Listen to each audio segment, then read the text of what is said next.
O audiolivro Manifesto do Partido Comunista, Marx e Engels. Parte 3. Proletários e comunistas. Qual a posição dos comunistas diante dos proletários em geral? Os comunistas não formam um partido à parte, oposto aos outros partidos operários. Não têm interesses que os separem do proletariado em geral. Não proclamam princípios particulares, segundo os quais pretenderiam modelar o movimento operário. Os comunistas só se distinguem dos outros partidos operários em 2 pontos: 1. Nas diversas lutas nacionais dos proletários, destacam e fazem prevalecer os interesses comuns do proletariado, independentemente da nacionalidade. 2. Nas diferentes fases por que passa a luta entre proletários e burgueses, representam, sempre e em toda parte, os interesses do movimento em seu conjunto. Praticamente, os comunistas constituem, pois, a fração mais resoluta dos partidos operários de cada país, a fração que impulsiona as demais. Teoricamente tem sobre o resto do proletariado a vantagem de uma compreensão nítida das condições, da marcha e dos fins gerais do movimento proletário. O objetivo imediato dos comunistas é o mesmo que o de todos os demais partidos proletários: constituição dos proletários em classe, derrubada da supremacia burguesa, conquista do poder político pelo proletariado. As concepções teóricas dos comunistas não se baseiam, de modo algum, em ideias ou princípios inventados ou descobertos por tal ou qual reformador do mundo. São apenas a expressão geral das condições reais de uma luta de classes existente, de um movimento histórico que se desenvolve sob os nossos olhos. A abolição das relações de propriedade que tem existido até hoje não é uma característica peculiar e exclusiva do comunismo. Todas as relações de propriedade têm passado por modificações constantes em consequência das contínuas transformações das condições históricas. A Revolução Francesa, por exemplo, aboliu a propriedade feudal em proveito da propriedade burguesa.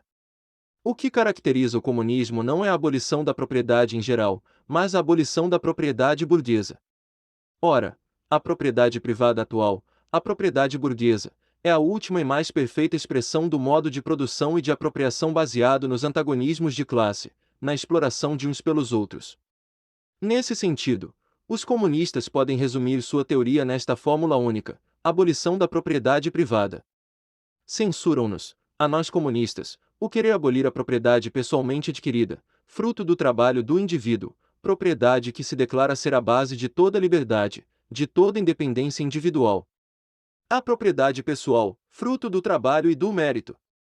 Pretende-se falar da propriedade do pequeno burguês, do pequeno camponês, forma de propriedade anterior à propriedade burguesa. Não precisamos aboli-la, porque o progresso da indústria já a aboliu e continua a aboli-la diariamente. Ou porventura pretende-se falar da propriedade privada atual, da propriedade burguesa. Mas, o trabalho do proletário, o trabalho assalariado cria propriedade para o proletário. De nenhum modo. Cria o capital, isto é, a propriedade que explora o trabalho assalariado e que só pode aumentar sob a condição de produzir novo trabalho assalariado, a fim de explorá-la novamente. Em sua forma atual, a propriedade se move entre os 2 termos antagônicos, capital e trabalho. Examinemos os 2 termos dessa antinomia. Ser capitalista significa ocupar não somente uma posição pessoal, mas também uma posição social na produção. O capital é um produto coletivo, só pode ser posto em movimento pelos esforços combinados de muitos membros da sociedade, e mesmo, em última instância, pelos esforços combinados de todos os membros da sociedade. O capital não é, pois, uma força pessoal, é uma força social. Assim, quando o capital é transformado em propriedade comum, pertencente a todos os membros da sociedade, não é uma propriedade pessoal que se transforma em propriedade social. O que se transformou foi apenas o caráter social da propriedade. Esta perde seu caráter de classe. Passemos ao trabalho assalariado. O preço médio que se paga pelo trabalho assalariado é o mínimo de salário, isto é, a soma dos meios de subsistência necessária para que o operário viva como operário. Por conseguinte, o que o operário obtém com o seu trabalho é o estritamente necessário para a mera conservação e reprodução de sua vida. Não queremos de nenhum modo abolir essa apropriação pessoal dos produtos do trabalho, indispensável à manutenção e à reprodução da vida humana, pois essa apropriação não deixa nenhum lucro líquido que confira poder sobre o trabalho alheio. O que queremos é suprimir o caráter miserável desta apropriação que faz com que o operário só viva para aumentar o capital e só viva na medida em que o exigem os interesses da classe dominante. Na sociedade burguesa, o trabalho vivo é sempre um meio de aumentar o trabalho acumulado. Na sociedade comunista, o trabalho acumulado é sempre um meio de ampliar, enriquecer e melhorar cada vez mais a existência dos trabalhadores. Na sociedade burguesa, o passado domina o presente, na sociedade comunista é o presente que domina o passado. Na sociedade burguesa, o capital é independente e pessoal, ao passo que o indivíduo que trabalha não tem nem independência nem personalidade. A abolição de semelhante estado de coisas que a burguesia verbera como a abolição da individualidade e da liberdade. E com razão. Porque se trata efetivamente de abolir a individualidade burguesa, a independência burguesa, a liberdade burguesa. Por liberdade, nas condições atuais da produção burguesa, compreende-se a liberdade de comércio, a liberdade de comprar e vender. Mas, se o tráfico desaparece, desaparecerá também a liberdade de traficar. Demais, toda a fraseologia sobre a liberdade de comércio, bem como todas as basófias liberais de nossa burguesia só tem sentido quando se referem ao comércio tolhido e ao burguês oprimido da Idade Média. Nenhum sentido tem quando se trata da abolição comunista do tráfico, das relações burguesas de produção e da própria burguesia. Horrorizai-vos porque queremos abolir a propriedade privada. Mas em vossa sociedade a propriedade privada está abolida para 9/10 de seus membros. E é precisamente porque não existe para estes 9/10 que ela existe para vós. Acusai-nos, portanto, de querer abolir uma forma de propriedade que só pode existir com a condição de privar de toda a propriedade a imensa maioria da sociedade. Em resumo, acusai-nos de querer abolir vossa propriedade. De fato, é isso que queremos. Desde o momento em que o trabalho não mais pode ser convertido em capital, em dinheiro, em renda da terra, numa palavra, em poder social capaz de ser monopolizado, isto é, desde o momento em que a propriedade individual não possa mais se converter em propriedade burguesa, declarais que a individualidade está suprimida. Confessais, pois, que quando falais do indivíduo, quereis referir-vos unicamente ao burguês, ao proprietário burguês. E este indivíduo, sem dúvida, deve ser suprimido. O comunismo não retira a ninguém o poder de apropriar-se de sua parte dos produtos sociais, apenas suprime o poder de escravizar o trabalho de outrem por meio dessa apropriação. Alega-se ainda que, com a abolição da propriedade privada, toda a atividade cessaria, uma inércia geral apoderar-se-ia do mundo. Se isso fosse verdade, há muito que a sociedade burguesa teria sucumbido à ociosidade, pois que os que no regime burguês trabalham não lucram e os que lucram não trabalham.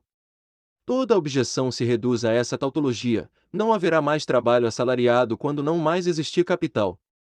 As acusações feitas contra o modo comunista de produção e de apropriação dos produtos materiais têm sido feitas igualmente contra a produção e a apropriação dos produtos do trabalho intelectual. Assim como o desaparecimento da propriedade de classe equivale, para o burguês, ao desaparecimento de toda a produção, também o desaparecimento da cultura de classe significa, para ele, o desaparecimento de toda a cultura. A cultura, cuja perda o burguês deplora, é, para a imensa maioria dos homens, apenas um adestramento que os transforma em máquinas. Mas não discutais conosco enquanto aplicardes à abolição da propriedade burguesa o critério de vossas noções burguesas de liberdade, cultura, direito, etc. Vossas próprias ideias decorrem do regime burguês de produção e de propriedade burguesa, assim como o vosso direito não passa da vontade de vossa classe erigida em lei, vontade cujo conteúdo é determinado pelas condições materiais de vossa existência como classe. A falsa concepção interesseira que vos leva a erigir em leis eternas da natureza e da razão as relações sociais oriundas do vosso modo de produção e de propriedade, relações transitórias que surgem e desaparecem no curso da produção, a compartilhais com todas as classes dominantes já desaparecidas. O que admitis para a propriedade antiga, o que admitis para a propriedade feudal, já não vos atreveis a admitir para a propriedade burguesa. A abolição da família. Até os mais radicais ficam indignados diante desse desígnio infame dos comunistas. Sobre que fundamento repousa a família atual, a família burguesa? No capital, no ganho individual. A família, na sua plenitude, só existe para a burguesia, mas encontra seu complemento na supressão forçada da família para o proletário e na prostituição pública. A família burguesa desvanece-se naturalmente com o desvanecer de seu complemento, e uma e outra desaparecerão com o desaparecimento do capital. Acusai-nos de querer abolir a exploração das crianças por seus próprios pais. Confessamos este crime. Dizeis também que destruímos os vínculos mais íntimos, substituindo a educação doméstica pela educação social.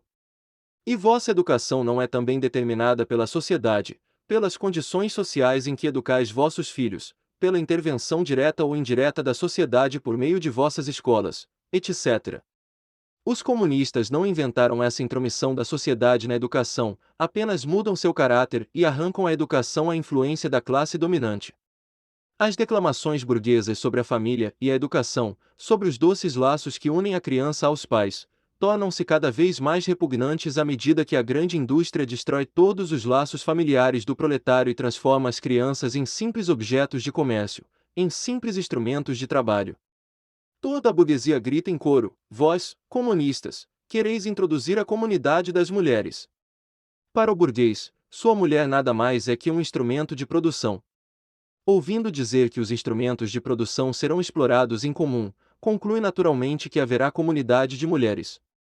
Não imagina que se trata precisamente de arrancar a mulher de seu papel atual de simples instrumento de produção. Nada mais grotesco, aliás, que a virtuosa indignação que, a nossos burgueses, inspira a pretensa comunidade oficial das mulheres que adotariam os comunistas. Os comunistas não precisam introduzir a comunidade das mulheres. Está quase sempre existiu. Nossos burgueses, não contentes em ter à sua disposição as mulheres e as filhas dos proletários, sem falar da prostituição oficial, têm singular prazer em cornearem-se uns aos outros. O casamento burguês é, na realidade, a comunidade das mulheres casadas. No máximo, poderiam acusar os comunistas de querer substituir uma comunidade de mulheres, hipócrita e dissimulada, por outra que seria franca e oficial.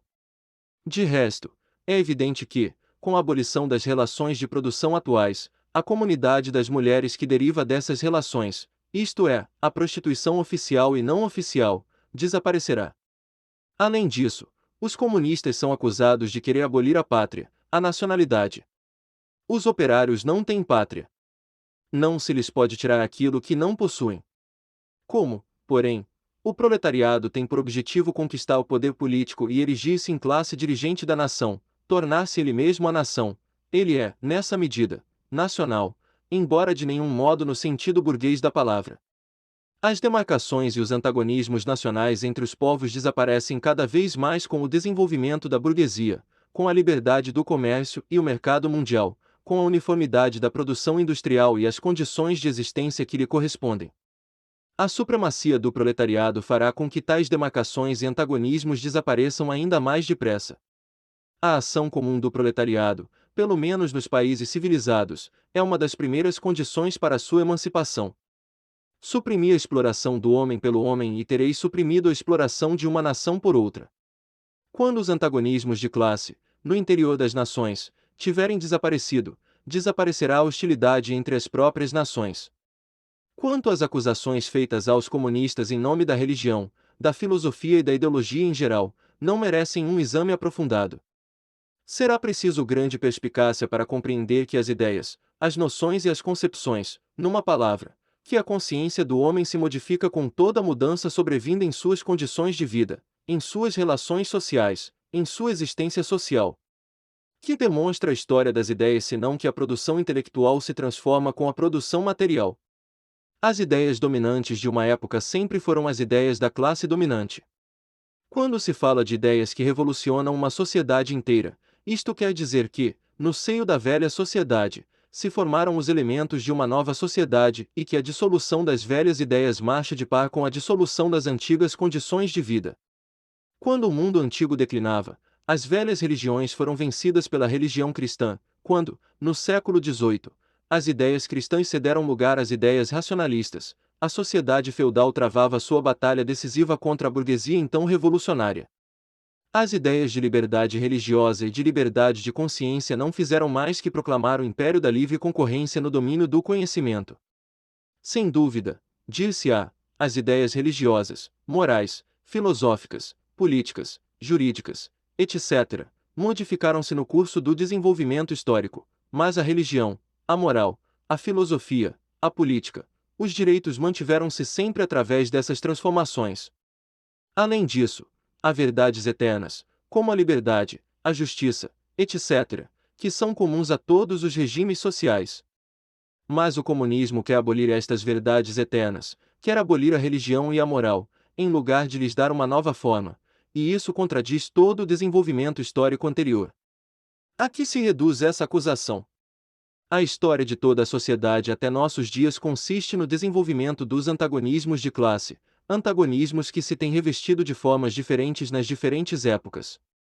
Mas qualquer que tenha sido a forma desses antagonismos, a exploração de uma parte da sociedade por outra é um fato comum a todos os séculos anteriores. Portanto, nada de espantoso que a consciência social de todos os séculos, apesar de toda a sua variedade e diversidade, se tenha movido sempre sob certas formas comuns, formas de consciência que só se dissolverão completamente com o desaparecimento total dos antagonismos de classe. A Revolução Comunista é a ruptura mais radical com as relações tradicionais de propriedade, nada de estranho, portanto, que no curso de seu desenvolvimento, rompa, do modo mais radical, com as ideias tradicionais. Mas deixemos de lado as objeções feitas pela burguesia ao comunismo. Vimos acima que a primeira fase da Revolução Operária é o advento do proletariado como classe dominante, a conquista da democracia. O proletariado utilizará sua supremacia política para arrancar pouco a pouco todo o capital à burguesia, para centralizar todos os instrumentos de produção nas mãos do Estado, isto é, do proletariado organizado em classe dominante, e para aumentar, o mais rapidamente possível, o total das forças produtivas. Isto naturalmente só poderá realizar-se, a princípio, por uma violação despótica do direito de propriedade e das relações de produção burguesas, isto é, pela aplicação de medidas que, do ponto de vista econômico, parecerão insuficientes e insustentáveis, mas que no desenrolar do movimento ultrapassarão a si mesmas e serão indispensáveis para transformar radicalmente todo o modo de produção. Essas medidas, é claro, serão diferentes nos vários países. Todavia, nos países mais adiantados, as seguintes medidas poderão geralmente ser postas em prática: 1. Expropriação da propriedade latifundiária e emprego da renda da terra em proveito do Estado. 2. Imposto fortemente progressivo. 3. Abolição do direito de herança. 4. Confiscação da propriedade de todos os emigrados e sediciosos. 5. Centralização do crédito nas mãos do Estado por meio de um banco nacional com capital do Estado e com monopólio exclusivo. 6. Centralização, nas mãos do Estado, de todos os meios de transporte.